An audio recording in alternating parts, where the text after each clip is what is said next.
내가 하나님 말씀을 읽을 때마다 먼저 알아야 될 것이 뭐냐. 하늘 아래 종교처럼 그렇게 생각하면 기독교는 아니라는 거예요. 하나님께서 말씀하셨잖아요. 독특한 보물이다. 창조하신 것 가운데 독특한 보물. 하늘 아래 종교는 그렇잖아요. 불교 가면 팔만 대장경이나 종교마다 다 경이 있잖아요. 그런데 그 사람들은 피조물이 원하면 된다. 그러니까 피조물들에게 자기들의 종교의 특성을 가리키면서 자기들한테 와라. 기독교는 아니에요, 여러분. 정반대예요. 그걸 알아야 돼. 그 자체를 모르면 할 수가 없는 거예요. 독특한 보물이 아무나 자기가 원한다고 독특한 보물이 됩니까? 말도 안 되는 얘기를 하고 있죠. 그러니까 생명책에 그 이름이 기록되지 않은 사람들은 그게 타당하고 합리적이다 따라가는 거예요. 상관없어요. 얼마든지 많이 따라가도 상관없어요. 내가 여러분에게 말씀을 전하는 것은 한 사람, 생명책에 그 이름이 기록된 사람, 그 한 사람 때문에 내가 말씀을 선포하는 거예요. 마치 피조물이 하늘 아래서 내가 열심히 노력해서 내가 힘써서 하늘 아래서 무슨 돈이 벌려지는 것처럼 명예가 얻어지는 것처럼 착각하면 안 된단 말이에요. 영생이라는 것은 그렇게 주어지는 것이 아니에요. 영원한 생명은 독특한 거예요. 그렇지 않으면 성경이 왜 필요합니까? 늘 말씀드리잖아요. 성경이란 말은 거룩한 책이다. 우리말로 번역하면 거룩한 책이다. 성경이란 말은 한문이거든요. 거룩한 책이란 말이거든요. 우리말로는 거룩한 책이다. 그런데 거룩한 책을 거룩한 하나님의 생명호흡이 안 들어간 사람이 생명책 그 이름이 기록되지 않은 사람이 읽는다고 안다? 그럼 거룩한 책이 아니죠. 그건 대중적인 거죠. 아무나 피조물이 원하면 아무나 얻을 수 있는 걸로 그 거룩한 책이 아니잖아요. 하늘 아래 책이 얼마나 많아요. 수억 권이 있죠. 수억 권이. 각 나라마다 그런 거 있잖아요. 베스트셀러다. 유명한 작가가 뭘 썼는데 그것을 이제 각 나라 말로 200개 이상 국가가 있으니까 다 자기들 언어가 있잖아요. 그 언어별로 다 번역을 해서 100% 번역한 건 아니지만은 그래도 번역해서 소위 선진국이라는 데서는 그런 유명한 책 있잖아요. 철학자 누구?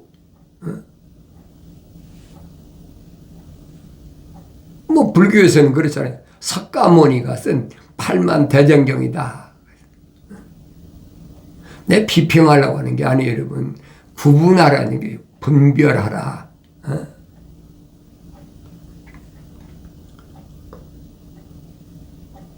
석가모니가 나이 80에 죽을 때 뭐라고 얘기하고 죽었습니까?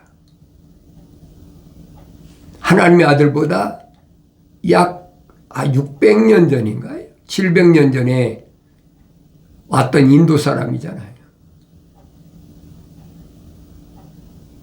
그거 모른다고 여러분 영생 못 얻는 거 아니에요. 몰라도 상관없는데 나는 그런 거에 대한 전문적으로 공부한 사람이니까 여러분이 참고로 말씀드리는 거예요.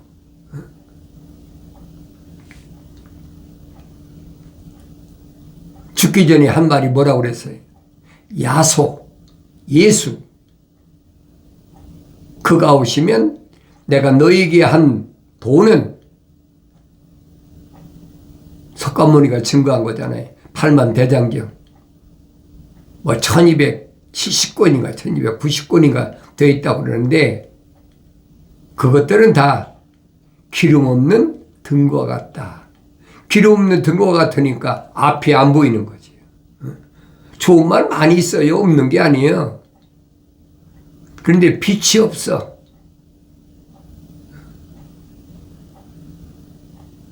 성경 말고도 거룩한 책 말고도 사람들에게 듣기 좋은 그런 책이 얼마나 많아요. 한국 같으면 있잖아요. 유교에서 또 공자가 무슨 얘기를 했다. 이런 것을 알아야 안 속는다는 얘기예요. 내가 성경을 읽을 수 있는 사람인가 아닌가. 먼저 나 자신 알아야 될 거 아니에요. 내 이름이 생명책에 기록된 사람은, 내 안에 생명이 들어온 사람은 마땅히 읽어야 되지요. 왜? 그 사람은 창조주 하나님과 연결이 됐어. 뭘로? 거룩이로. 거룩. 내가 거룩하니 너희도 거룩하라. 여러분 출애굽기, 레위기, 민수기, 신명기 읽어보세요. 하나님은 모세에게 계속 말씀하신 게 뭐냐? 내가 거룩하니 너희도 거룩하라. 이렇게 해야 저들이 내가 거룩한 내가 너희를 지키는 줄 안다. 내가 너희와 함께한 줄 안다. 전부 그 말씀이거든요. 내가 그래 말씀드리는 거예요. 계명과 율법은 아무나 받는 게 아니란 말이에요. 받아도 아무 소용이 없는 무익한 사람들이 얼마나 많아요.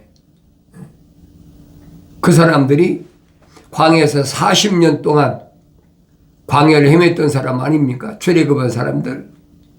그 사람들한테 계명이 무슨 필요가 있습니까? 율법이 무슨 필요가 있습니까? 성만이 무슨 필요가 있습니까? 아무 유익이 없어. 무익해. 그 사도바울이 설명하잖아요. 유익이 없는 것을 준다고 해서 그 사람 유익이 있냐고요. 그렇잖아요.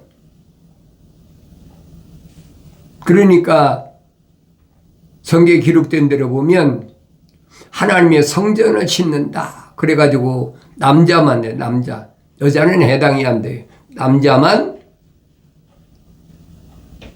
한 세겔씩인가 돈을 걷어서 그 사람이 그렇게 돈을 내서 하나님의 성막을 짓는데 요즘 말에 헌금한 사람들이죠. 60만 3,550명이에요. 거기는 모세도 아론도 아론의 아들들도 여호수아 칼렙도 다 포함되어 있어요. 여자는 포함이 안 돼서 남자만 포함되죠.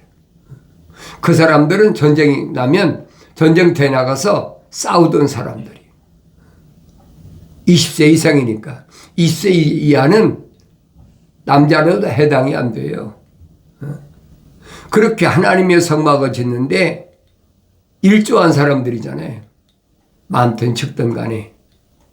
그런데 그 사람들이 무슨 유익이 있습니까? 광야를 통과 못했는데 무슨 유익이 있냐고요. 모세가 말하잖아요. 너희들이 출애굽해가지고 홍해바다를 건너서 광야의 발을 디뎠을 때부터 네가 수고해서 먹은 거 있느냐? 네가 수고해서 옷 입은 거 있느냐? 네가 수고해서 네 발에 신 샌들을 가른 거 있느냐? 없다는 얘기예요. 날마다 하나님께서 만나를 내려주시고 저녁에는 메추리를 내려주시고 하루 이틀이 아니라 40년이에요. 여러분. 목이 마르니까 또 무리와 반석을 갈라서 물을 먹게 하시고 그럼 뭐 하냐는 거예요. 왜 그러셨어요?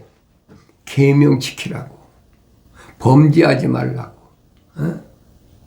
율법 지키라고. 그래서 계명과 율법이 어긋난 사람은 어디 와서? 성막에 와서 제사함 받을 그 시스템을 다 만들어 주셨잖아요. 근데 그걸 깨닫지 못해. 그러니까 40년 광야 생활을 마치고 막상 요단강을 건널 때 보니까 여호수아 갈렙 두 사람밖에 못 건넜잖아요. 나머지 사람들이야 뭐 얼마든 건너도 상관이 없어요. 거긴 뭐 애굽에서 출애굽한 사람도 있고 광야에서 난 사람들고 20세 이하는 다 포함돼, 여자도 다 포함되어 있잖아요. 근데 그거는 수를 안 따졌단 말이에요. 왜 그랬을까? 왜 그랬어요? 하나님의 성전에 일조한 사람이 아니잖아요.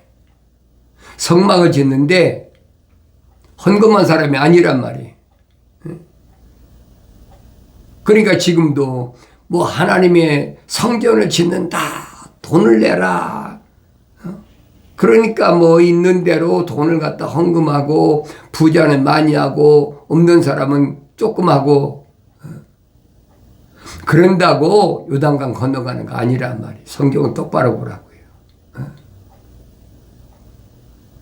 생명책에 그 이름이 기록된 사람이 아니면 어림도 없는 얘기예요. 대충대충해서 하나님이 독특한 보물이다 인정하시겠습니까? 여러분 출애굽기, 레위기, 민수기 읽어보시라고요. 신명기까지 읽어보시라고.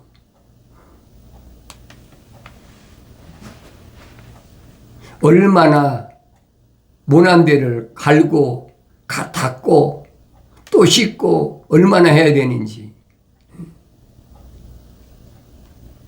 그래 항상 내가 여러분에게 말씀드린 그거잖아요. 요단강을 건너간 여호수아 갈렙, 그 사람은 모세 시대에 출애굽한 이스라엘 백성 시대에 두 사람 12지파 가운데 두 지파 대표만 통과한 것이 아니라 내가 돼야 된다는 거예요. 내가 여호수아 갈렙이 안 되면 성경은 나하고 무슨 상관이 있어요? 아무 상관이 없어요. 더 나아가서 2000년 전에 하나님의 아들이 오셨는데 누구만 선택했다고 그랬어요? 정확히 설명해 주자. 누구만 선택했느냐? 생명책에 그 이름이 기록된 사람만 선택했다. 여러분들에게 10번, 100번, 1000번, 10,000번 얘기를 해도 그 말밖에 할 게 없어요. 생명책 기록이 안 된 사람이 뭘로 생명책 기록하겠습니까? 창조주 하나님께서 생명을 불어넣지 않은 사람을 어떻게 누가 피조물이 뭘로 무슨 방법으로 무슨 수단과 방법을 써서 생명책 이름이 기록하고 그 안에 생명호흡을 불어넣겠느냐 이 말이에요. 하늘 아래 가장 큰 지식이라는 철학과 과학으로는 어림도 없는 얘기예요. 그러니까 이런 비밀을 성령 받은 사도 바울이 뭐라고 합니까? 철학과 과학은 그 오줌똥과 같은 것이다. 항상 기억하셔야 돼요. 철학을 뭐라고 그랬습니까? 헛된 속임수다. 노략질하려고 만든 헛된 속임수야. 속지 마라. 그 육신의 혈통적인 것을 말하는 것인데 그건 그리스도를 따른 게 아니라 그럼 끝났잖아요. 그리스도를 따른 게 아닌데 기독교입니까? 아니잖아요. 속지 말라는 거예요. 사도들의 제자들이 항상 말하는 게 속지 마라. 어린 자녀들아 속지 마라. 과학? 다니엘 때 다니엘이 천사를 통해서 무슨 계시 받았어요? 마지막 때에 대한 계시 받았잖아요. 마지막 때는 미가엘 천사장이 총주의자란 말이에요. 총주의자로 통치한다. 근데 과학이라는 것은 어떤 것이냐? 어리석은 것이다. 과학은 이 표면적인 거, 껍데기를 얘기하지. 이 육신 안에 있는 하나님의 형상을 닮은 사람 얘기하는 거 봤느냐? 그 얘기예요. 그러니까 과학의 반론을 피하라고 디모데에게 분명히 선포하잖아요. 그런 사람과는 대화하지 마라. 그런 사람과는 같이 앉지도 마라. 그런 사람과는 같이 밥 먹지도 마라. 얼마나 단호합니까? 하나님의 아들과 똑같잖아요. 너희들이 복음을 전할 때 받아들이지 않는다, 믿지 않는다. 그러면 그 사람은 생명체 이름이 기록도 안 됐고 그 사람 안에는 하나님의 생명이 안 들어간 사람이야. 그래 그 집에서 나올 때 내 신발에 묻은 먼지가 떨고 나와. 사도 바울과 똑같은 얘기잖아요. 왜? 한 성령이시니까. 선자들 똑같은 얘기예요. 선자들이 다른 얘기한 게 없잖아요. 그런데 하늘 아래서 철학과 과학은 어떻게 달콤하잖아요. 얼마나 달콤해. 예수 잘 믿으면 부자 돼. 예수 잘 믿으면 건강해. 그 예수 잘 믿는 게 뭐냐? 열심히 주일 지키고 열심히 안식일 지키고 열심히 번 것을 11조 바치고 헌금하고 그러면 하늘에 상급이 있어. 성경에 없는 얘기거든요. 만약 그 말이 진리라면 하나님의 아들은 가짜지요. 부자 청년이 뭐라 그럽니까? 너 가진 거 영생 얻으려고 네가 왔다고 그러니까 가진 거 다 팔아서 불쌍한 사람들 다 나눠주고 나 따라와. 거절하잖아요. 내가 어렸을 때부터 계명을 다 지켰습니다. 그런데 어렸을 때부터 계명을 다 지켰는데 내 이웃을 내 몸같이 사랑하는데 어떻게 부자가 됩니까? 말도 안 되는 소리였지. 2000년 전에 유대인들이 얼마나 피폐하고 얼마나 힘든데 말이 안 맞는 얘기예요. 그러니까 성경은 뭐랍니까? 부자 청년이 슬퍼하며 떠나더라. 가진 거 다 주라니까 슬퍼한 거예요. 아깝거든. 이 잠언서 뭐라고 그럽니까? 집과 재산은 부모로부터 조상으로부터 물려받는다는 거예요. 부자 청년이 뭘로 부자가 됐겠어요? 요즘처럼 뭐 IT 산업 때문에 갑자기 부자가 됐겠습니까? 옛날엔 다 대물림하잖아요. 그래서 잠언서에 하신 말씀이 그 얘기예요. 집과 재산은 조상으로부터 부모로부터 물려받지만은 신중한 아내는 주께로부터 얻는다. 신중한 아내가 누구예요? 늘 말씀드리지요. 신중한 아내는 사례와 같은 여자다. 생명의 호흡이 들어간 여자. 이브와 같은 여자가 아니라 생명의 호흡이 들어간 여자. 생명의 호흡이 들어간 여자는 얼마나 질서가 있습니까? 남편 아브라함이 자기를 바로 왕한테 팔았는데도 아브라함한테 그런 생각이 봐요. 여자가 일을 요즘 같으면 살지도 않겠지만 일을 갈 거 아닙니까? 근데 뭐라면 주여 나의 주라는 거예요. 우리 성경은 분명히 설명하잖아요. 여자의 머리는 남자고 남자의 머리는 그리스도다. 얼마나 정확히 설명해. 세상이 이제는 타락할 대로 타락해가지고 질서가 없어. 무질서해버렸어. 남자 여자가 없어졌어. 요즘도 그런 거 있잖아요. 남자나 여자나 자기가 성을 갖고 싶으면 남자도 여자 되고 여자는 남자 되고 뭐 트랜스젠더라고 그래 뭐 영어로 그러잖아요. 사탄 마귀가 장난이야. 무슨 짓 못하겠습니까? 과학을 가지고 있는데. 이런 시대를 살아갈 때 내가 누구냐 이 말이에요. 나 자신을 보여야 되잖아요. 주님은 한 가지 말씀 약속하신 거예요. 영원한 생명이다. 사도요한이 쓴 거잖아요. 그분이 우리에게 약속하신 것은 영원한 생명 하나밖에 없다. 왜 하나님 아들의 선포잖아요.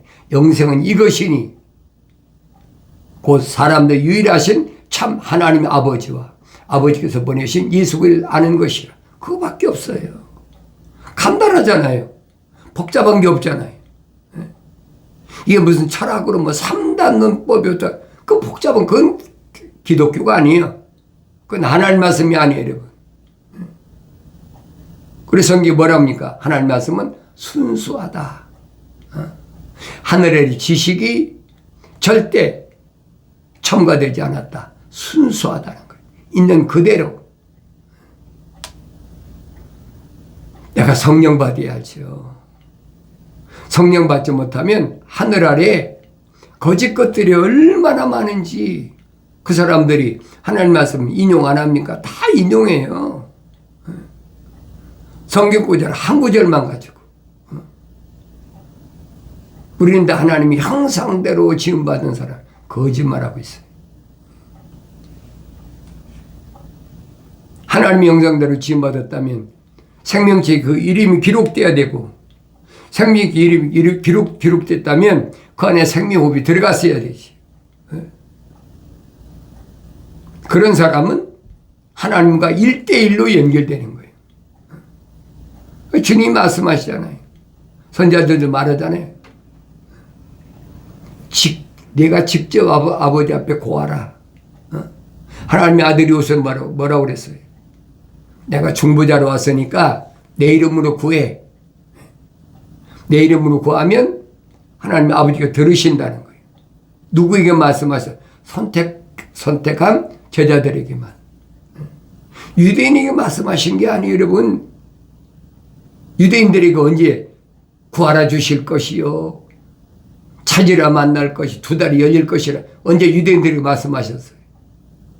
선택한 제자들에게 말씀하시는. 그 누구를 선택하셨느냐 이게. 그 수많은 유대인 가운데 누구를 선택하셨느냐? 하나님의 아들이 선포하셨어요.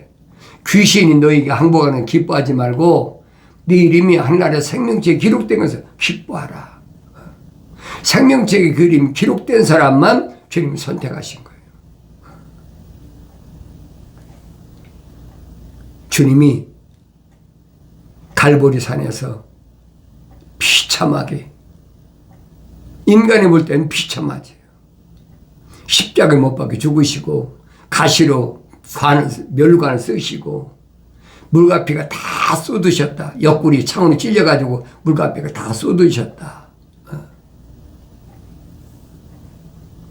이게 얼마나 비참해요.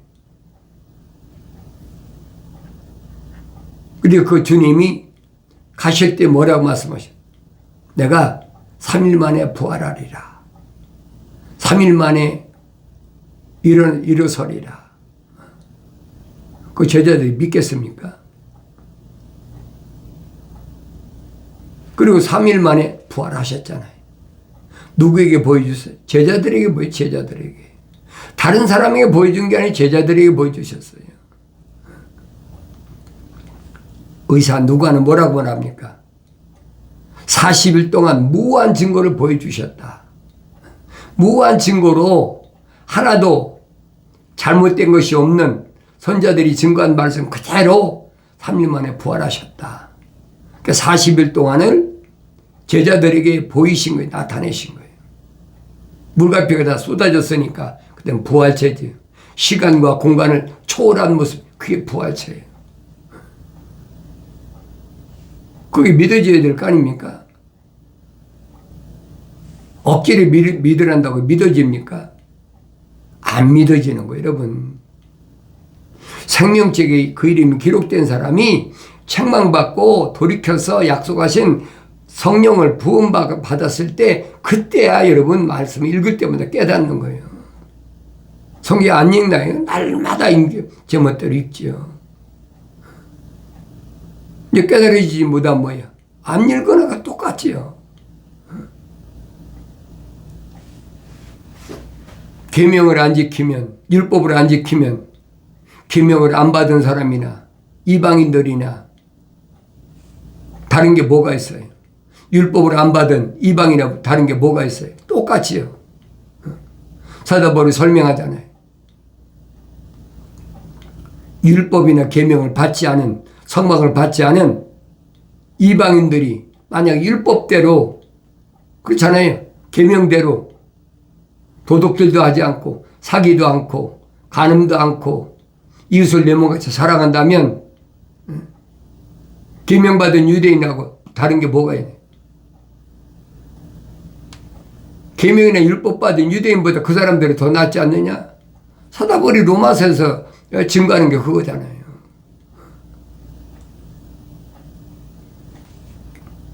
그럴 때마다 내가 누군가를 알아야지. 그래서 성령 받기 전에는 바울 서신 읽어도 못 알아들어요. 또 성령 받았어도 어린아이 때는 못 알아듣죠. 어린아이가 어떻게 알아듣나요? 갓난아기들로서 순수한 말씀의 젖을 사모하라. 날마다 말씀의 젖을 먹고 성장하여 깨닫는 거죠. 그래야 내 아버지가 누군가 알 거 아닙니까? 사람들이 유일하신 참 하나님 아버지를 알 거 아닙니까? 그리고 하나님 아버지께서 왜 아들 예수를 이 땅에 육신 입고 보내셨는지 확실하게 사도 바울이 설명하고 있잖아요. 그걸 깨닫지 못하면 아무리 내가 성경을 읽고 필서하고 암송하고 별거 다 해도 쓸데없어요. 무용지물이죠. 나한테 유익이 없어. 생명책에 내 이름이 기록이 안 됐는데 하나님 생명이 내 안에 들어오지 않았는데 무슨 유익이 있겠습니까? 성경 읽는다고 유익이 있겠습니까? 성경과는 정반대적인 일만 하는 거예요. 누구 사람들 조금 도와줬다 그러면 광고 내가지고 아무것이가 이렇게 광고 도와줬다. 주님의 말씀이 명령이 역행하는 거잖아요. 너 불쌍한 사람 도울 때 어떻게 도우라고 그랬어요? 너 나한테 헌금하려고 하면 나한테 하지 말고 소외된 사람, 아무도 돌보지 않는 사람, 고아나 과부 이런 사람들을 도와주되 오른손이 하는 거 왼손이 모르게 하라. 그렇잖아요. 그럼 그 명령을 순종해야 될 거 아니에요. 내가 날마다 하나님 말씀을 상고하면서 읽으면서 내가 누군가 나 자신을 확인해보고 내가 누군가를 알면 주님 가신 길을 내가 따라가야 되는데 그 길만이 영생의 길이니까 이 길이 직선길인가 삐뚤어진 길인가. 요단강을 건너간 여호수아에게 천사가 뭐라고 명령합니까? 좌로나 우로나 치우치지 말아라. 직선길로 가라. 그것이 주님이 열어놓으신 길이에요. 난 길이요 진리요 생명이니 사람들이 나로 말미암지 않고는 아버지 집에 올 자가 없느니라.